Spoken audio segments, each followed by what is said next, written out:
É claro que para você criar uma comunidade, vamos dizer assim, vamos supor, uma comunidade eclesiástica, tá? Comunidade dentro da igreja.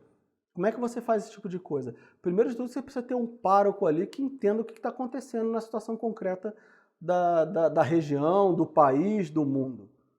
O que, infelizmente, está sendo mais raro, né? Mas se você tem um padre que está disposto a pelo menos a ouvir, um pastor, o que quer que seja, está pelo menos disposto a ouvir,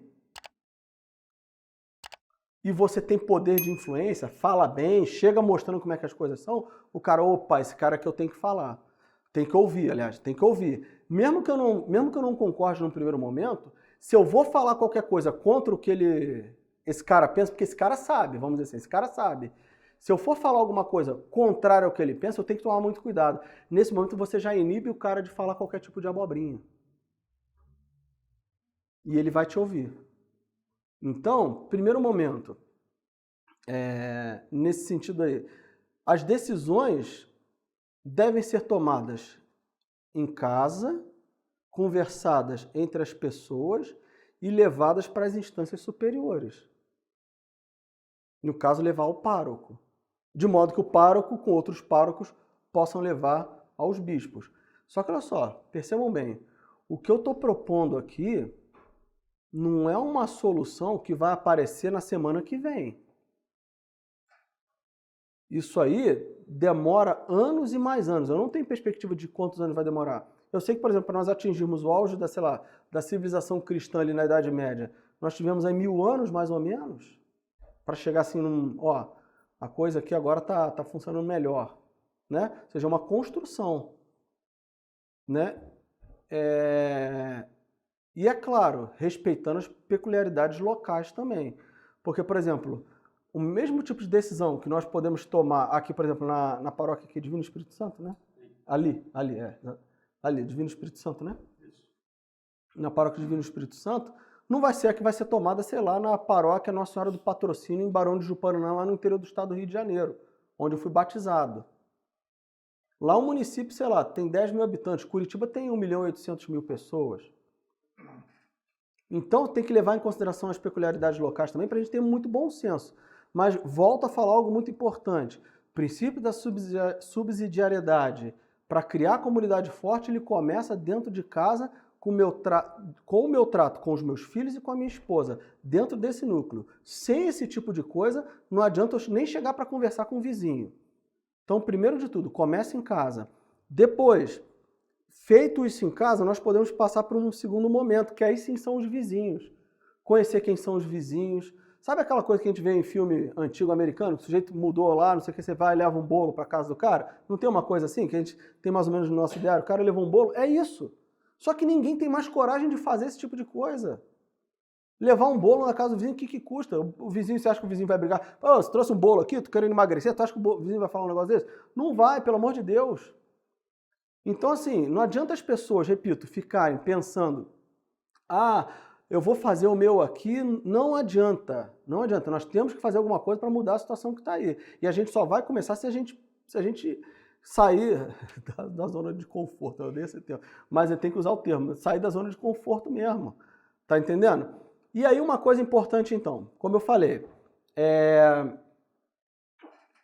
que essas decisões têm que ser tomadas aqui em instâncias menores. Bom, se eu tenho na minha família determinados princípios e valores, e eu sei que o meu vizinho tem princípios e valores muito próximos aos meus, não vão ser nunca absolutamente iguais, o que eu posso fazer? Eu posso entrar em contato com esse cara e ver o que dentro daqueles princípios que são iguais, nós podemos avançar.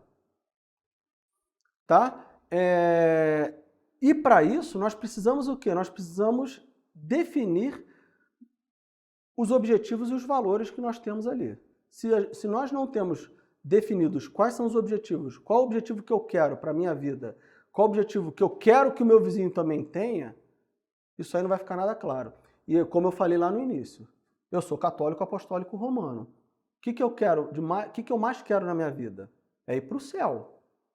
Então, eu vou fazer de tudo na minha vida para eu poder ir para o céu. Ou seja, já parto logo, só posso fazer coisas que são lícitas. Coisas ilícitas não vão me levar para o céu. E eu quero que meu vizinho também vá para o céu.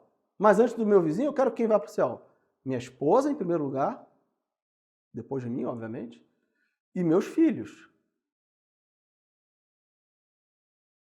Esses eu quero que vão para o céu em primeiríssimo lugar. Depois eu quero que o meu vizinho vá para o céu. Eu quero que ele vá para o céu. É óbvio que eu quero que ele vá para o céu. Então eu tenho que chegar para ele e falar, olha só, o objetivo nosso aqui é ir para o céu. Você quer ir para o céu também? Pessoal, vocês concordam que esse tipo de vocabulário que eu estou usando aqui pode parecer extremamente piegas quando você vai por aí afora? Mas desculpa, eu não consigo falar de outra perspectiva. Porque se eu não falo, ô fulano, você tem que ir para o céu, cara. Fica parecendo piegas pra caramba, não é verdade? Aquela coisa do Carola, né? Levanta a mão pro céu, né? Vai descer o fogo do espírito, uma coisa assim, né? Mas veja, a gente tem que falar as coisas como elas são também. Se eu não acredito se eu não penso de fato que eu quero ir pro céu e quero que meu vizinho vá pro céu, cara, eu tô levando minha vida de maneira vazia, sem sentido algum. Ou seja, eu não estou fazendo aquilo que eu deveria fazer. Aí vai, mas falar de céu assusta. Pô, acho que a pessoa devia ter medo era do inferno, né? E não do céu. Pois, exatamente. Vou fazer extrema unção. Medo, vai morrer. Vai morrer mesmo. Vai morrer. Aproveita logo aí, cara. Entende? O problema é exatamente isso. As pessoas não estão falando as coisas como elas são. Então, primeiro de tudo, criar objetivos. O meu objetivo é ir para o céu. Acredito que todo mundo aqui seja ir para o céu também. Né? É piegas, não interessa. Azar o seu. É assim que é a linguagem. Eu não vou cair nessa linguagem que eu falei assim, não pode usar mais a expressão diversidade porque o pessoal já usou e esgotou a palavra. Então a palavra céu e inferno também eles usaram, né? Porque agora já não existe mais céu nem inferno por aí afora. Se eu não começo a colocar esse tipo de coisa em circulação aí, ela vai desaparecer mesmo, como está desaparecendo. Então é isso que a gente tem que fazer, usar esse tipo de coisa. Vizinho, vem cá, quer ir para o céu, cara? Então o que nós podemos fazer para ir para o céu? Já rezou o rosário hoje? Rosário, não vai rezar só terça não, vai rezar o rosário. Tá entendendo? É isso aqui que Nossa Senhora pediu lá em Fátima. Ela não falou, reza o terço, reza o rosário. Não é assim? Então, assim, colocar as coisas como elas são. Tá entendendo? Essa é a meta. E quais são os valores? Bom, tem coisa aqui que não dá para negociar. Eu não vou, por exemplo, sei lá, liberar certos filmes, certos desenhos, certos livros, certa literatura para os meus filhos, na idade que eles estão. Não dá. Então tem que cortar certas coisas aqui. É duro? É duro.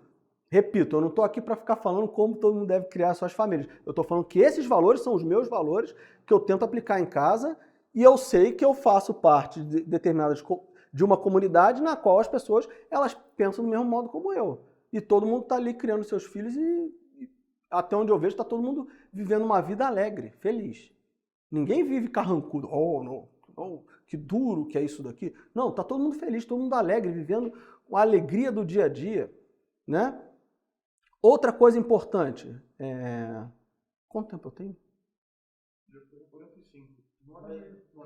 Mais uma. Então, olha só. Outra coisa extremamente importante, engajar os membros. Repito, engajar os membros em qual instância no primeiro momento? Na instância familiar. O que é engajar os membros? No primeiro momento é identificar os interessados e criar uma interação inicial. Isso eu tenho que fazer com os meus filhos em primeiro momento. Não é no meu vizinho, meus filhos.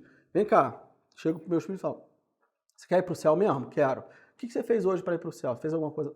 Aí você começa a fazer. Mas, beleza, não adianta você ir para o céu se você só quer, sei lá, só quer brincar. Você tem que estudar. Não é assim? Para um apóstolo moderno, 1 hora de estudo é 1 hora de oração. São José Maria Escrivá. Não é assim? Então, nesse sentido, eu tenho que chegar para o meu filho e falar, você tem que estudar, cara. Você tem que estudar, porque isso aí é o que te vai levar para a santidade. E aí tem uma série de coisas que estão aí envolvidas. Virtude. Eu lembro até hoje o meu filho mais velho. Um dia eu cheguei para ele e falei assim, você tinha dado uma aula sobre o que era a vontade para ele, tinha acabado de fazer 9 anos. Ele faz 10 mês que vem, daqui a um mês exatamente. cheguei para ele, dei uma aula sobre o que era vontade, o que é inteligência, como é que a inteligência às vezes não segue a vontade e tal, que ele tinha feito umas coisas, não tinha feito o que tinha que ter feito, né? Aí pegou, criou regularidade de fazer novamente, entendeu? Aí um dia ele não fez lá, sei lá, não fez a leitura dele lá que ele tinha que fazer. Falei, você fez a leitura? Aí ele virou e falou assim, não fiz não. Falei, mas por que você não fez? Aí ele virou para mim e falou assim, sabe aquela coisa da vontade que você explicou? Ou seja, ele entendeu o que é a vontade, que ele não teve vontade e a vontade dele, naquele momento ali, se enfraqueceu. O que eu tenho que fazer? Tem que fazer com que ele entenda que esse processo da educação da vontade é um processo também que é mais longo, não é um processo que se dá num estalar de dedos. Né? São Tomás de Aquino, nas questões lá disputadas sobre virtude, enfim, ele fala que, ele pergunta, a virtude é um ato? Né? A primeira questão, parece que a virtude é um ato. Aí você já sabe que vai falar que não é, né? Não é assim o método escrito. Parece que ela é um ato. E aí depois ele fala, não, a virtude não é um ato, ela é um hábito. Então, e esse hábito ele não se adquire num estalar de dedos, num piscar de olhos. É um hábito que se adquire com esforço momentâneo, um esforço constante, né? Um esforço constante e para sair da inércia é um trabalho grande, não é verdade? Sei lá, assim, já estou falando da física aqui, né, Tarcísio? Você sabe que, sei lá, a força de atrito estática é maior do que a força de atrito dinâmica, né? Assim, para eu empurrar essa mesa aqui, para ela sair parado aqui, esse é bom, para ele sair daqui, a força que eu tenho que fazer para tirá-lo do repouso aqui é maior do que depois para mantê-lo. Mesma coisa com o processo da vida moral. Para sair da inércia de não fazer nada para começar a fazer, dá um trabalho maior do que depois para manter as coisas. Mas mesmo para manter as coisas, você precisa estar constantemente fazendo um esforço, porque senão a força de atrito dinâmica ela faz a coisa parar. Então, num primeiro momento, essa coisa do engajamento dos membros, só engajar meus filhos. Mas não só engajar meus filhos. Estou falando da família porque começa ali. Ia chegar com um vizinho e falar, olha só, cara, você quer ir para o céu mesmo? Você quer mudar o mundo, né? Assim, então vamos começar mudando a gente aqui. Vou mudar, eu vou me mudar, você vai também se mudar e nós vamos nos ajudar aqui a criar uma estrutura direita para que nós possamos mudar. Então vamos lá. Concretamente, o que nós podemos fazer? E aí começa.